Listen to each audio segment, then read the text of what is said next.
शरद पवार ने माढ़ा बीजेपी में सेंध लगा खेला धैर्यशील मोहिते पाटिल का दांव जाने बारामती सातारा सोलापुर पर असर। 84 बरस के हो चुके शरद पवार ऐसे राजनीतिक दांव पेच खेल रहे हैं कि उन्हें खत्म करने का ख्वाब देख रहे उनके राजनीतिक दुश्मनों के पसीने छूट रहे हैं।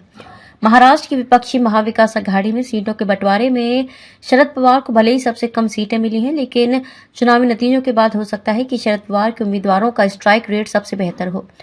गुरुवार को शरद पवार ने माढ़ा लोकसभा सीट पर बीजेपी में सेंध लगा दी। बीजेपी के नेता धैर्यशील मोहिते पाटिल को बीजेपी से तोड़कर शरद पवार न सिर्फ अपने साथ ले आए, बल्कि उन्हें बीजेपी के अधिकृत उम्मीदवार रंजीत सिंह नाइक निम्बालकर के खिलाफ लोकसभा की उम्मीदवारी भी देने जा रहे हैं।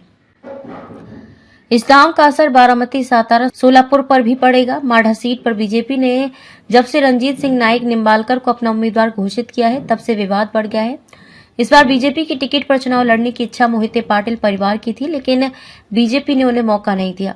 इसके बाद मोहिते पाटिल परिवार बीजेपी के नेताओं से उम्मीदवार बदलने की बार बार अपील करने लगे। देवेंद्र फडणवीस ने किया हस्तक्षेप। उप मुख्यमंत्री देवेंद्र फडणवीस ने मोहिते पाटिल परिवार के सदस्य बीजेपी विधायक रंजीत मोहिते पाटिल की मार्फत मध्यस्थता की कोशिश की, लेकिन कोई फायदा नहीं हुआ।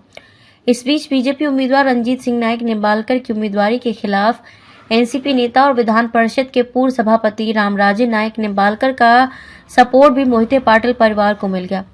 इसके बावजूद बीजेपी उम्मीदवार बदलने को राजी नहीं हुई। आखिरकार मोहिते पाटिल परिवार वापस शरद पवार के पास पहुंच गया।